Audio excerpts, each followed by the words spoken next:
Yo, welcome back everybody to a brand new video here on the second channel, and today we're going to be doing the 10 best decks for Toronto Regionals. Toronto Regionals is this weekend, and I cannot wait. Of course, I'm going to be in attendance at Toronto, because I am from Toronto, so I cannot wait to go and see everybody again and have some fun this weekend. The meta's looking pretty interesting, too, as we head into Toronto, especially after the last few regionals we've had with Sacramento, Lille, and Peoria. I'm definitely excited to see what does well in Toronto, and I am super excited for Toronto. And if y'all are excited too, make sure to leave a like on the video and subscribe down below here to the second channel if you have not subbed to the channel yet already, if you enjoy the content I post here. And let me know in the comments below if you are going to be going to Toronto also. I'm interested to hear. There's a lot of people at this tournament, and it is a pretty major regional. So yeah, let me know in the comments if you're going to be at Toronto and all that good stuff, and maybe I can meet some of y'all and all that good stuff. And yeah, let's get into the top 10. Let's start off with the number 10 spot here in the ranking. All right, starting things off on the top 10, we got Mew VMAX. Now, Mew did just win Lille Regionals with Fusion Mew. Now, the thing is, Mew always does well over in Europe. It's no surprise.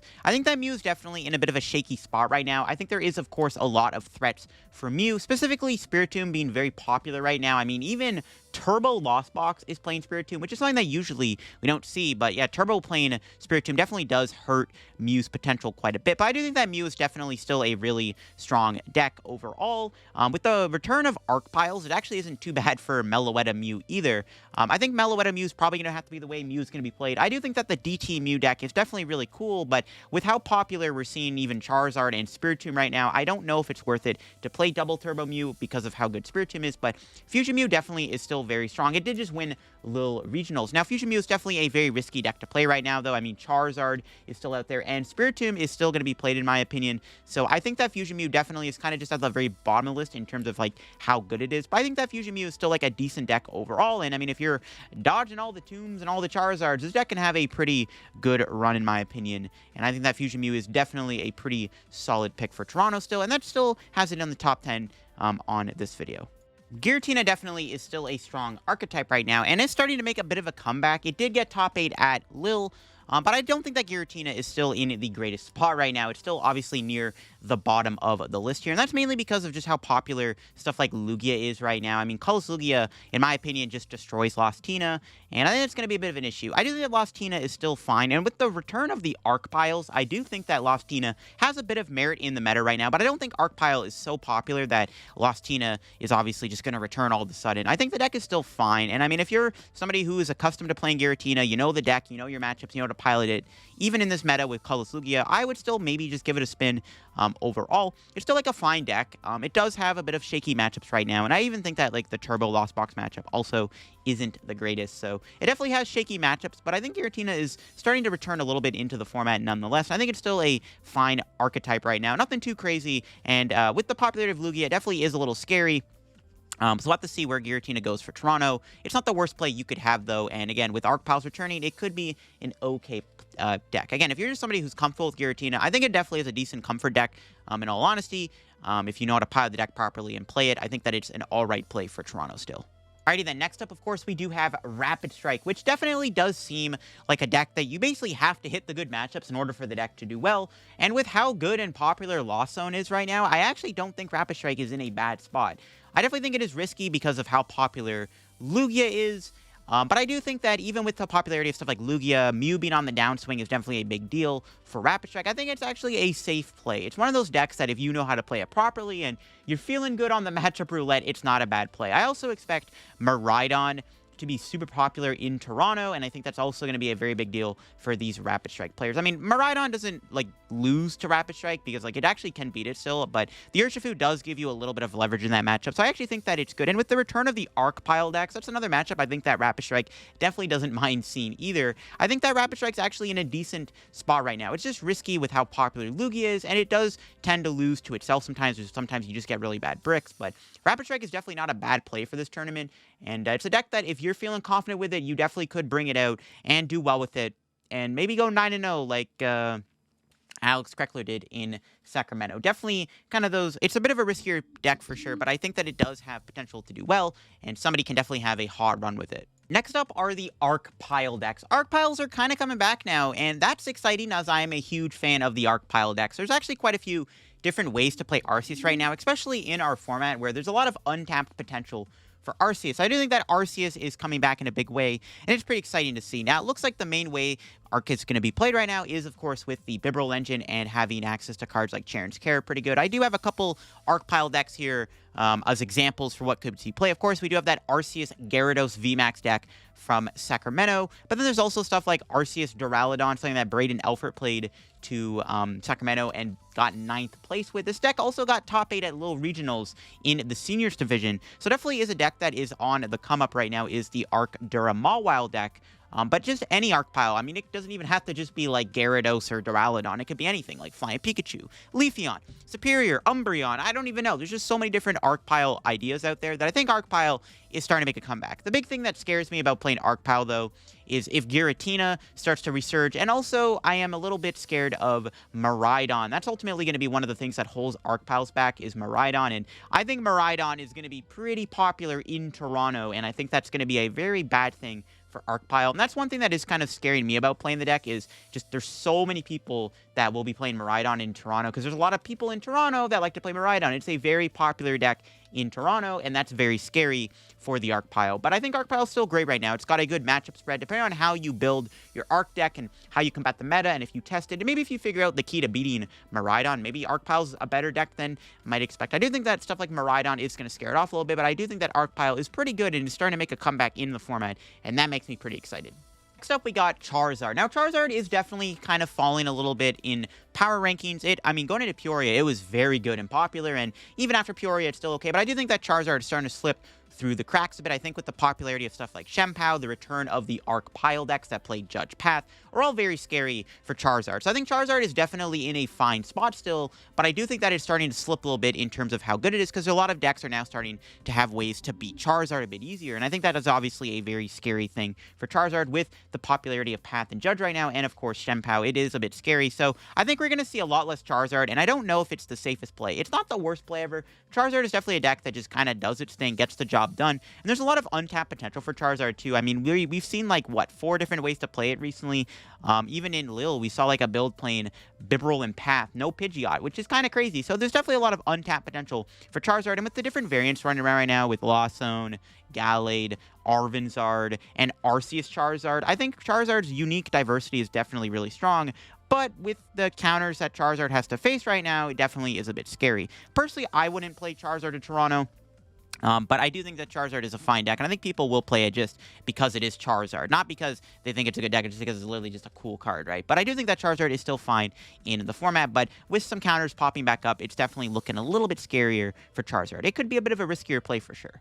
Chien-Pao is definitely a deck that feels like it has almost everything it needs. I feel like we've already figured out the correct 60 for the deck, playing at the Bibarels and the Cross Switchers and the Pokestops. It definitely feels like the correct way to play it, and Chien-Pao does boast a decent matchup spread right now, especially against Charizard, which, while I just said Charizard is definitely on the downswing, you're still most likely going to play at least against 1 or maybe 2 Charizards at Toronto, depending on how your tournament goes, and that could be a big deal if, of course, you're playing Chien-Pao. Chien-Pao definitely is a little bit scared, though, of the return of the Path of the Peak-heavy decks, with Judge Path making a comeback in both Arceus and Miraidon. Is a little bit scarier for Chien-Pao, but Chien-Pao definitely just has a fine matchups into mostly everything else. I think it's okay against Lost Box, and obviously Gardevoir is pretty decent, and I definitely like the deck a lot. I think that Chien-Pao is still good for Toronto, and I think we're still going to see a bit of Chien-Pao. It's just one of those decks that keeps doing better and better almost every regionals, and keeps building its name, and it almost gets more popular after every regional. So I think we're definitely going to see a lot more Chien-Pao in Toronto than maybe the other regionals, and I definitely wouldn't expect to not hit a Chien-Pao. It's definitely possible to hit a couple Chien-Pao in day 1 of Toronto. It's a popular deck even in Toronto, because the name Canadian Chien-Pao literally comes from Canada, because a lot of Canadian players were the ones that popularized this version here with Bibarel and Pokestop. Next up, we got Miraidon, and of course, there's no way to sugarcoat it. Miraidon is going to be extremely popular in Toronto. I think there's going to be a lot of Miraidon at Toronto, and that's just mainly because people love to play it. And in my area, the GTA, the Toronto area that I go to, there is a lot of players on Miraidon, and of course we have a lot of people from Ohio that are going to be playing Miraidon. I think this deck is just going to be extremely popular. It's just a very safe and easy deck to pilot, and I think that's very attractive for a lot of players, especially some of the newer players who might be going to Toronto. So I definitely think that you want to make sure you can beat Miraidon. I think Miraidon will be popular. Now, I don't think the deck will have the greatest run ever. Like, I don't think we're going to see Miraidon take down Toronto, but I do think we might see one potentially get top 8 if, of course, somebody like Jesse Parker can do it again. But yeah, Miraidon will be popular in Toronto.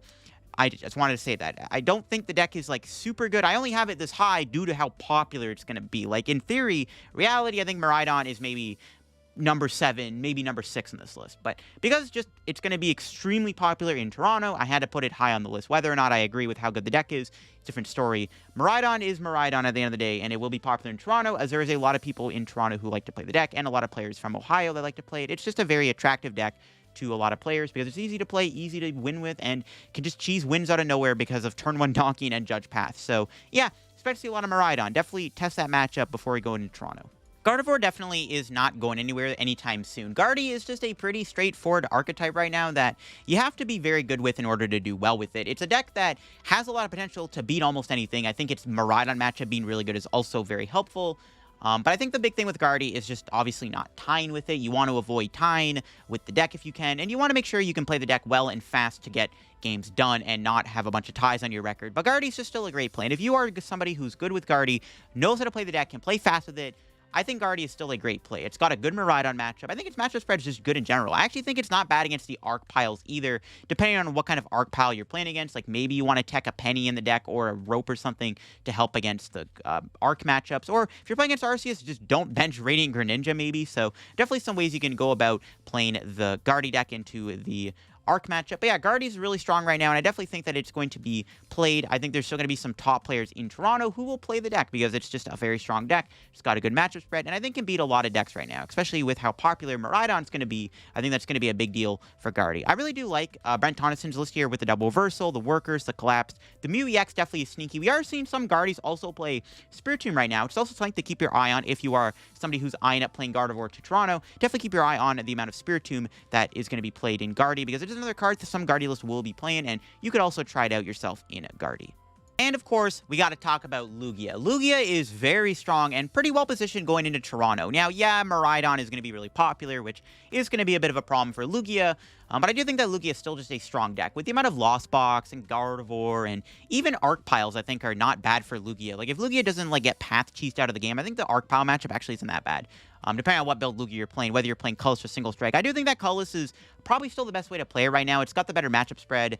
It's better into the Charizard matchup, which I think Single Strike might struggle a little bit more into. While Charizard is falling off a little bit, I do think that Lugia will still, probably hit a Charizard or two. So I do think that Colorless Lugia is still probably the best way to play right now, but Colorless Lugia definitely is a strong deck. Single Strike is still good too, in my opinion. I'm not saying Single Strike is bad. I think Colorless Lugia might be a bit more popular and stronger overall.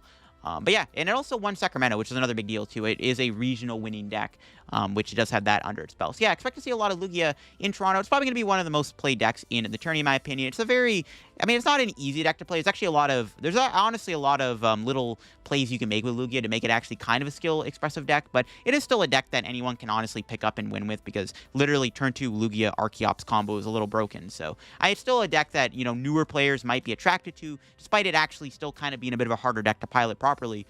Yeah, I think Lugia's going to be popular. Definitely still a strong archetype in the format right now, and with how popular Lost Zone is, I think it's good. And also, if we're going to see a bit of a resurgence in Lost Tina, there's another reason why you should probably pilot Lugia or look into playing Lugia yourself for Toronto. And at the number 1 spot, we have Lost Box. Lost Box is definitely going to be the most popular deck in Toronto. I also think it is just the best deck in the format right now altogether. I think both Turbo Lost Box and Kyogre are both going to be fairly good. Now, I don't think Kyogre is going to be as popular as Turbo, because Kyogre is obviously harder to play, but obviously we're going to see some big name players on Kyogre this weekend in Toronto. It's definitely going to happen. Now, I do think that the Turbo Kyogre Lost Box deck might be better than the Zam build now, as Zam will struggle a lot more against colorless Lugia, but both builds of Lost Box are honestly fine, and I think Turbo's still going to be very popular. Turbo is still a very strong archetype, and then, of course, if you're somebody who wants to run Kyogre and knows how to play the deck and can play it in the, the 9 rounds best of 3, Kyogre's an amazing play. With how popular we're going to see Miraidon be,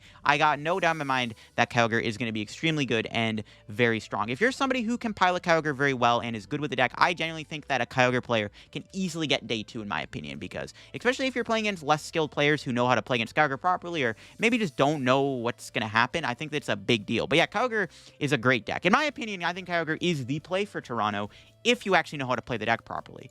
But if you are somebody who's still good with Lost Box, Turbo Lost Box is still a fine play nonetheless. It will have to compete with the Lugia. The amount of Lugia is going to be very scary, and of course Rapid Strike still might be out there. But with how popular we're going to see Miraidon be, Lost Box is definitely not bad. That's like the first thing that makes me want to play Kyogre. With how popular Miraidon will be, Kyogre will feast on all the Miraidon. It's going to be pretty glorious. But yeah, definitely expect to see a lot of Lost Box. You're definitely going to hit a couple of them. It's probably going to be the most played deck in the room. I mean, mainly because there's like 2 versions of it, Kyogre and the Turbo build.